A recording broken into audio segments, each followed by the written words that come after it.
Hey everyone, welcome to this Grim Dawn Basics series within a series, where we're going to go over the various class combinations in the game and just point out the builds they can support and interesting abilities or ability combinations that each combination of classes has. So this is not going to be like a build video where I go over all the skill points, then the devotion, then the gear, then do a little demo.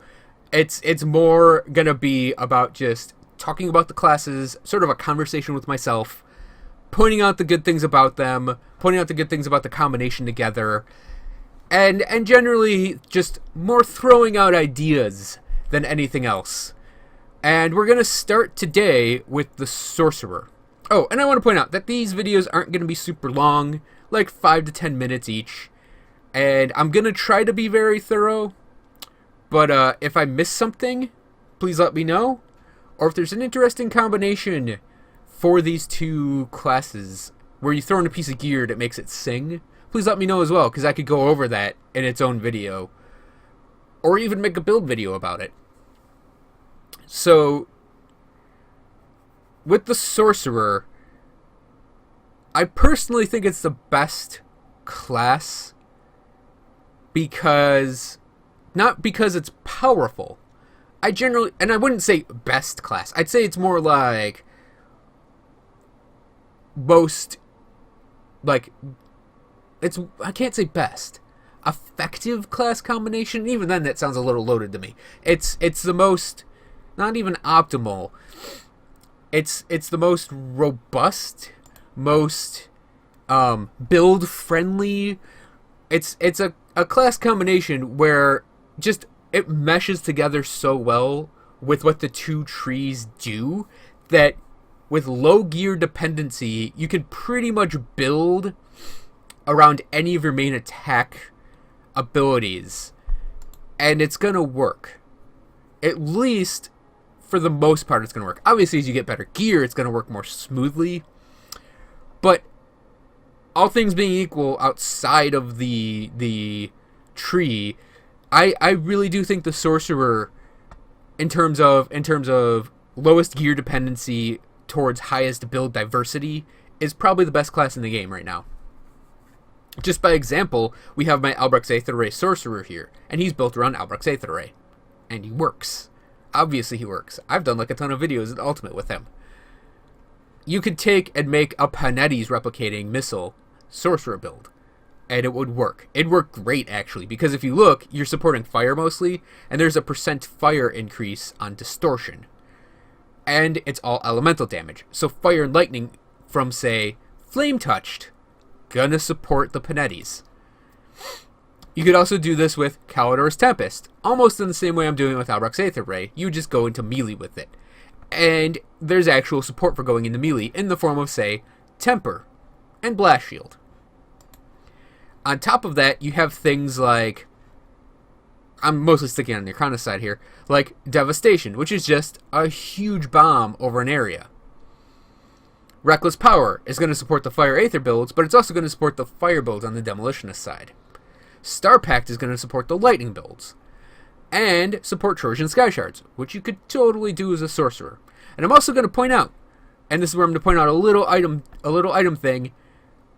If you have a Warp Fire in the end game, cold damage, you can absolutely like have cold damage worked in a little bit. I mean, obviously the Star Pact cold damage is not going to be, the % cold damage there would still be lost, but I mean, if you have something that deals cold damage, like Trojan Sky Shards, or Electra's Flash Freeze, that suddenly turns into Electra's Flash Fry?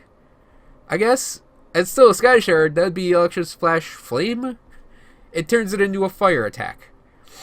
Turns this into a lightning fire attack, which goes great with the Demolitionist side of things. And on the Demolitionist side, for attack abilities, we have Fire Strike. Fire Lightning, again, in that elemental setup. And you can build around the fire side, you can build around the lightning side with Static Strike. Incidentally, if you have any Chaos to Aether conversion, that flat Chaos damage on Brimstone can get converted, with, like, say, Albrecht's Dualities, or 2 pieces of the Clairvoyant set. If you want to run a Blackwater Cocktail build, you totally can run Blackwater Cocktail. Same thing, you can actually convert that chaos damage to aether damage. If you want to run, say, a Stun Jax build using Quick Jax, you can do that with the Sorcerer. If you want to run a Grenadier with Granado and Canister Bomb with Olzen's Chosen, you can totally run that as a Sorcerer. You want to be sort of a tower defense Sorcerer with Mortar Trap, Thermite Mine, you can do that. I even have a bit of that tower defense thing going on in this build by converting the chaos damage on Hellfire Mine to aether damage. So, I think every single ability can be supported in the Sorcerer combination. But not only do the attack abilities work really well, your passives and your toggle passives are really great in this combo. I already mentioned Reckless Power and Star Pact, but you also have Iskander's Elemental Exchange, which is your go-to for energy regen, or just adding elemental damage to your basic attacks. And obviously Overload has the percent elemental damage while adding like burn and electrocute damage onto it. And you also have the crit damage and also increasing burns and electrocute damages with elemental balance. Mirror of Oryctes, 3 seconds of invulnerability, is really awesome, and you can use Mirror of Oryctes at just 1 point. Maven Sphere of Protection, 20% damage absorption at 12 out of 12. Conversion just adds on. You don't even need a lot of points in it. It just adds on a lot of reductions to stun, freeze, and petrify, and slow. Elixir's Flash Freeze freezes like the whole screen at 12 out of 12. It also reduces fire resistance on enemies by a lot. If you're using a Sorcerer, you're probably using fire in there somewhere. Elixir's Flash Freeze will jump up your damage. Inner Focus is just percent spirit and percent offensive ability, which is great. Arcane Will, again, a great little 1-point wonder here, where you get bonus damage and energy regen when you drop below 70% of your health. Same goes for Blast Shield. These two proc at the same time. Actually, that's a little higher at 75%, but more or less the same time. This provides more DPS. This will provide more defense. And then to further add to the toolkit of like just stopping and degrading and just disabling your enemies, you have Nullification, which removes buffs off of pretty much everything. Take Crownley, for instance. He becomes a joke with Nullification. You also have a go-to for skill cost reduction and for casting speed in the form of Mental Alacrity. And Fabric of Reality, it's whatever. It supports Aether and Chaos. Actually, no, I shouldn't brush it away, because you could use, like, my character's an Aether character, so just 1 point in that's just a tiny bit of bonus Aether damage, but it's also Chaos damage. So if you are just using, say, Brimstone or Demon Fire with Agonizing Flames, you can go for Fabric of Reality and support it. Hell, you could actually go for Fabric of Reality and then also go for Devastation in a Blackwater Cocktail build. And you'd have damages that can support it. Because it's Fire Aether works, Aether Chaos works, and Fire Chaos works. So you get this nice like triangle of damages that you can easily gear for. You have Flame Touched and Temper for DPS and defense. On the Demolitionist side of things, I already mentioned Blast Shield as a defensive ability. You have Flashbangs are one of the best control abilities in the game to further add to our toolkit, because you can confuse enemies, you reduce their defensive ability, you slow them, you can add on fumbled attacks and impaired aim, all with one ability that hits a huge area that you can spam. It's really great. And then you also have Vindictive Flame, which adds some nice little buffs to you while giving you total speed. And Olzen's Chosen can potentially add on some knockdowns. And I'll also mention Wrath of Agarex is a command knockdown.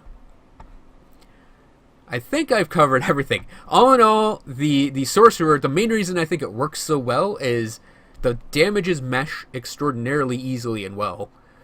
There's a lot of variation you can get within those damages. Either Fire, Lightning, Aether, Chaos, convert the Chaos to Aether. There's a lot you can do in there. And then you have this really, really great suite of abilities with Flashbang. Oh, I forgot to mention Concussive Bomb adds a stun. So you have Concussive Bomb for a stun, Flashbang for like confusing and slow, and the other things I mentioned, and you have this passive defensive ability. You have Mirror of Aractes, you have Nullification, you have Wrath of Agravax. There's just this great toolkit that's not difficult to use. It's all fairly low on both trees as well. I don't think it goes beyond 25 on either tree to pick it up, so you can get it easily. And it works with pretty much every build you have on here. So all in all, the Sorcerer is a really, really, really, really solid, just solid would be a great word for it, class combination.